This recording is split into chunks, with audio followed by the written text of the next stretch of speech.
एक बार फिर से स्वागत है मेरे चैनल एजुटेक शेखर में। दोस्तों, आज का जो सेशन है उसके अंतर्गत मैं आपको फंड ट्रांसफर करने या पैसा ट्रांसफर करने की एक मेथड जिसे हम IMPS कहते हैं के बारे में पूरी जानकारी प्रदान करने वाला हूं।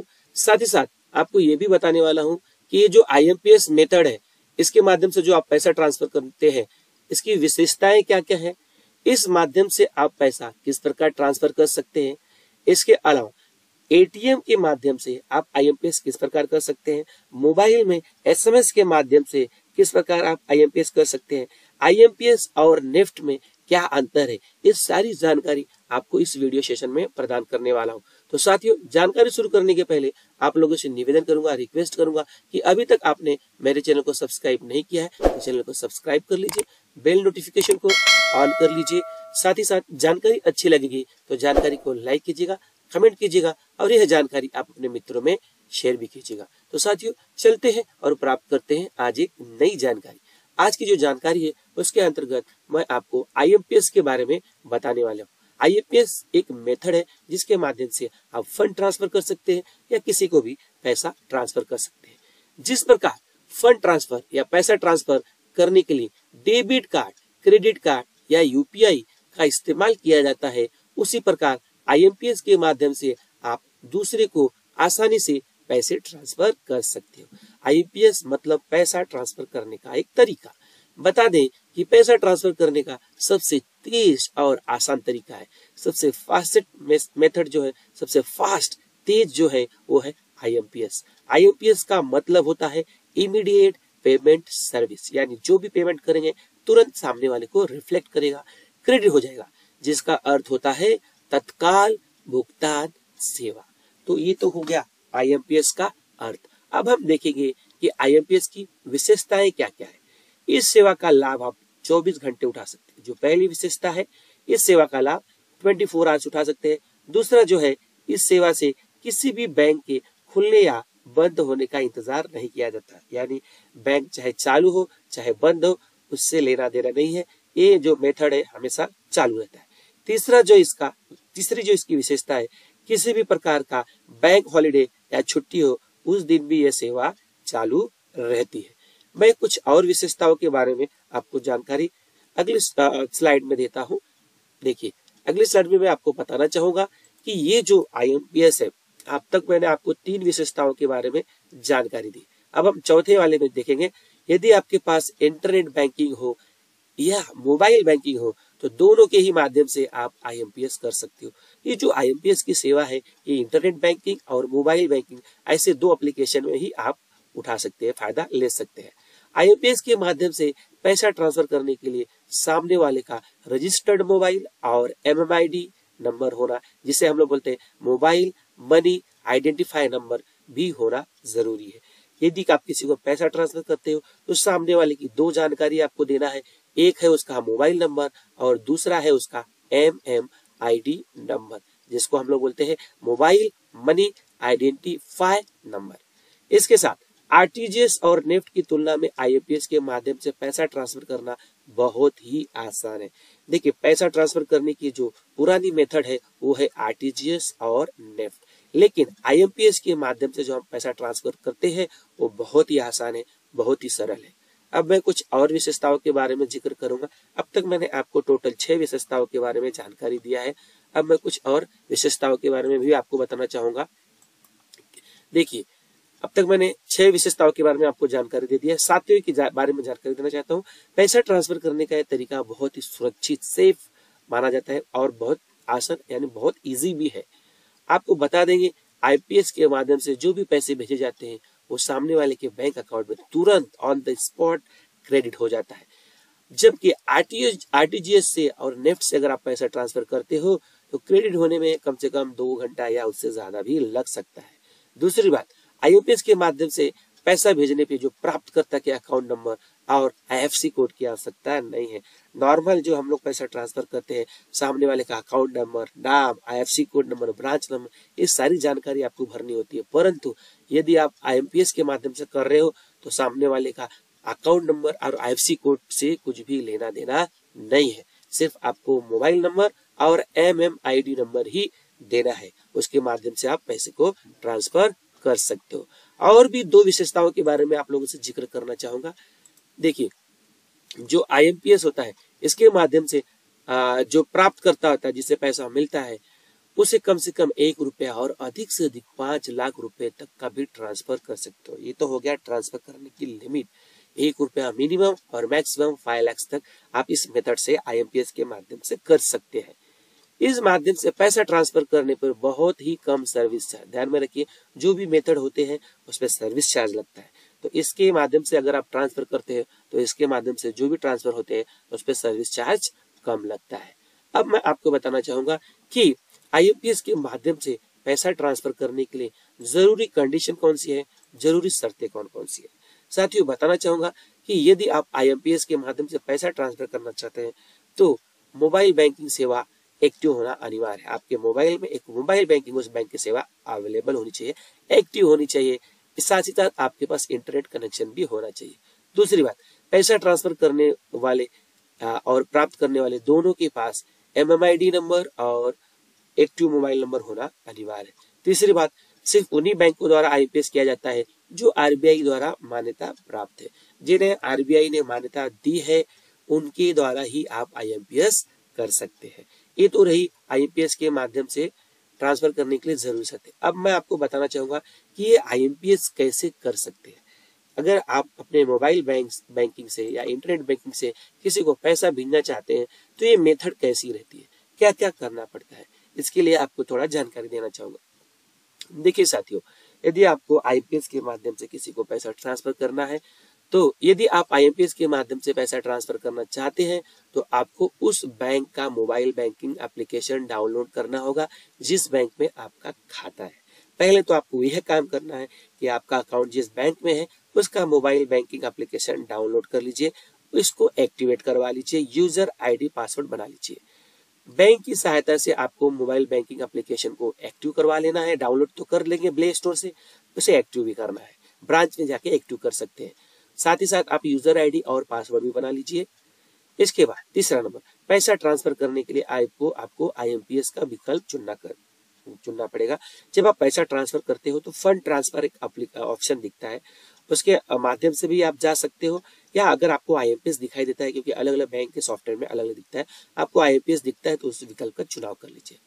इसके बाद पैसा प्राप्त करने वाले व्यक्ति का नाम, साथ ही साथ रजिस्टर्ड मोबाइल नंबर और MMID नंबर, बस ये 3 चीजों की जानकारी चाहिए आपको। इसके बाद आपके मोबाइल पर एक OTP आएगा। अब जब आप जानकारी भर देते हो, सामने वाले का मोबाइल नंबर, MMID नंबर, जब आप प्रोसेस कर देते हो तो आपको एक OTP आता है वेरिफिकेशन के लिए। उस OTP को आपको क्या करना है, फिल करके वेरीफाई करना है। इसके बाद ध्यान में रखिए, मैंने आपको पहले ही बताया कि आप अगर किसी को पैसा ट्रांसफर कर रहे हो तो 2-3 चीजों का आपको ध्यान देना है। कौन कौन सी चीजें, कि सबसे पहले आप पैसा ट्रांसफर करें तो व्यक्ति का नाम लिख लीजिए, रजिस्टर्ड मोबाइल नंबर लिख दीजिए, इसके साथ साथ जो आप राशि देने वाले हो वो भी लिख दीजिए। इसके बाद आप जब ओके करते हो तो आपको OTP आता है, OTP को फिल कर दीजिए, OTP को वेरीफाई कर दीजिए।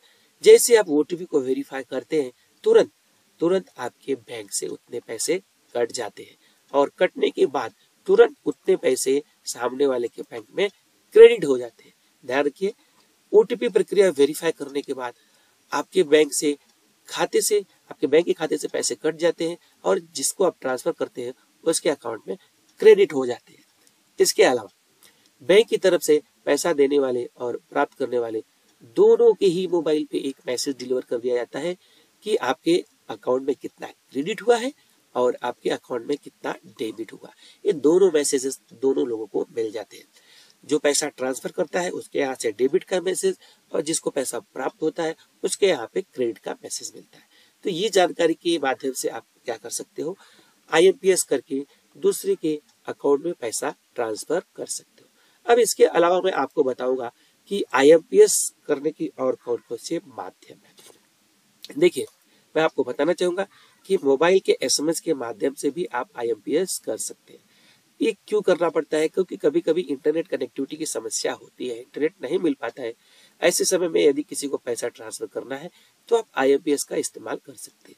उसके लिए आपको क्या करना है, आपको ये जो तरीका बताया है ये तरीका को टाइप करना है। IMPS लिखिए, फिर आपको एक सिंबल बनाना है, बेनिफिशियरी का मोबाइल नंबर लिखना है, बेनिफिशियरी के MMID नंबर लिखने हैं, इसके बाद आपको अमाउंट लिखना है, फिर आपके मोबाइल का MPIN लिखना है और ओके कर देना है। ये प्रोसेस होते ही आपके अकाउंट से पैसा कट जाएगा। ऊपर दिए गए फॉर्मेट के आधार पर ही IMPS कर सकते हैं। ठीक है, तो ये मेथड है, इस मेथड का उपयोग करके आप यानी SMS के माध्यम से क्या कर पाएंगे, SMS के माध्यम से आप IMPS कर पाने वाले हैं। तो साथियों, अब मैं बताऊंगा कि यदि यही IMPS आप ATM के माध्यम से करते हैं, किसी ATM कार्ड में जाके करते हैं, तो किस प्रकार करना होगा। देखिए, ATM के माध्यम से भी आप IMPS कर सकते हैं। सर्वप्रथम किसी ATM मशीन में आप क्या करोगे, अपने ATM कार्ड को डालेंगे और अपना पिन नंबर लिख दीजिए, जो 4 डिजिट का नंबर है, सिक्योरिटी पिन वो लिख देना है।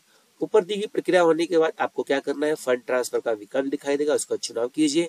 इसके अंतर्गत आप IMPS विकल्प पे चले जाइए। इसके बाद आपको रजिस्टर्ड मोबाइल नंबर दिखेगा, इस मोबाइल नंबर पर क्लिक कर दीजिए। पैसा ट्रांसफर करते समय प्राप्तकर्ता का मोबाइल नंबर और MMID नंबर लिखिए। इसके बाद ट्रांसफर करने वाली राशि लिख के उसे कंफर्म कर लीजिए। कंफर्म पर क्लिक करने के बाद पैसे ट्रांसफर कर दिए जाएंगे।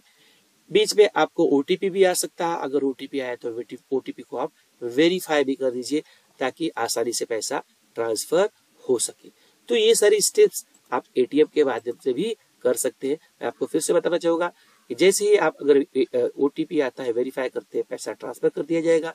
राशि का भुगतान होने के बाद दोनों पक्ष के मोबाइल नंबर पे टेक्स्ट मैसेज भेज दिया जाएगा, किसको कितना पैसा कटा है और किसको कितना पैसा क्रेडिट हुआ है। अब हम देखने वाले हैं कि IMPS और नेफ्ट में डिफरेंस क्या होता है, दोनों में अंतर क्या होता है, क्योंकि दोनों ही मेथड से पैसा ट्रांसफर किया जाता है। IMPS की शुरुआत 2010 में की गई, जबकि NFT की शुरुआत 2005 में की गई है। इसके अलावा आपको बताना चाहूंगा कि जो IMPS का अर्थ होता है, मैंने पहले शुरुआत में आपको बता दिया कि जो IMPS का अर्थ होता है उसका मतलब होता है इमीडिएट पेमेंट सर्विस, और नेफ्ट का अर्थ होता है नेशनल इलेक्ट्रॉनिक फंड ट्रांसफर। इसके अलावा NFT का पूरा कार्य रिजर्व बैंक ऑफ इंडिया संभालती है, जबकि IMPS का पूरा कार्यकाल national payment corporation of India देखती है। IMPS के द्वारा ट्रांसफर किए गए प्राप्तकर्ता के खाते में तुरंत, यानी जो भी पैसा IMPS के माध्यम से देते हैं तुरंत क्रेडिट होता है, जबकि NFT या RTGS के माध्यम से अगर आप पैसा ट्रांसफर करते हो तो सामने वाले को कम से कम 2 घंटे या उससे भी ऊपर का समय लग जाता है पैसा प्राप्त करने के लिए। IMPS बैंक हॉलीडे के दिन भी क्या रहता है, एक्टिव रहता है, कहने का मतलब है चालू रहता है। और जबकि NFT की बात करें तो बैंक हॉलीडे के दिन क्या रहता है, बंद रहता है।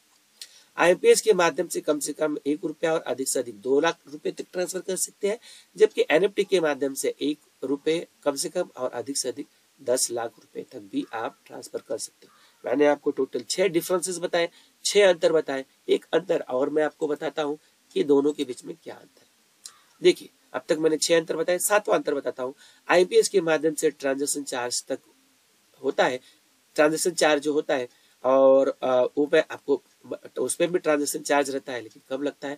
NFT के माध्यम से बताऊंगा कि जो ट्रांजेक्शन चार्ज रहता है वो कम से कम 1 रुपया और अधिक से अधिक 15 रुपये तक होते हैं। IMPS के माध्यम से कम 1 रुपया और अधिक से अधिक 25 रुपये तक का ये होता है सर्विस चार्ज, और जो नेफ्ट के माध्यम से आप करते हो तो कम से कम 1 रुपया और अधिक से अधिक कितना होता है, 15 रुपये। ये दोनों में सर्विस चार्ज की ये जो अमाउंट है ये सर्विस चार्ज है। मिनिमम IMPS में अगर जाओगे तो 1 रुपया, मैक्सिमम 25 रुपया। NFT में जाओगे तो मिनिमम 1 रुपया और मैक्सिमम 15 रुपये तक का भी चार्ज लगता है। तो ये सारे डिफरेंसेस जो मैंने बताए वो डिफरेंसेस हैं IMPS और नेफ्ट के बारे में। तो दोनों ही प्रक्रिया जो है फंड ट्रांसफर करने की प्रक्रिया है, लेकिन दोनों में से नेफ्ट जो पुरानी है और IMPS न्यू प्रक्रिया है, इसको 2010 में लॉन्च किया गया। अगर टाइम के आधार पर देखेंगे तो IMPS बहुत ही फास्ट प्रक्रिया है, तुरंत पैसे ट्रांसफर कर सकते हो, और 24/7 यानी ये डेली ये प्रक्रिया चालू रहती है। लेकिन जो नेफ्ट वाली रहती है वो जिस दिन बैंक वर्किंग करती है उसी दिन वो प्रक्रिया चलती है। तो ये सारी जानकारी मैंने IMPS के माध्यम से आपको मैंने IMPS के बारे में दी। ये जानकारी आपको कैसी लगी जरूर कमेंट बॉक्स में लिखिएगा। साथ ही साथ जानकारी अच्छी लगेगी तो लाइक भी कीजिएगा और दूसरों को ये जानकारी शेयर भी कीजिएगा। और अभी तक आपने मेरे चैनल को सब्सक्राइब नहीं किया है तो चैनल को सब्सक्राइब करके बेल नोटिफिकेशन को ऑन कर लीजिए ताकि ऐसी कई सारी जानकारी आपको मिलती रहे। तो साथियों, आज की जानकारी से यही मैं लेता हूँ विदा। अगली जानकारी में, अगली वीडियो सेशन में एक नई जानकारी के साथ आपसे मिलूंगा। तब तक के लिए नमस्कार, धन्यवाद।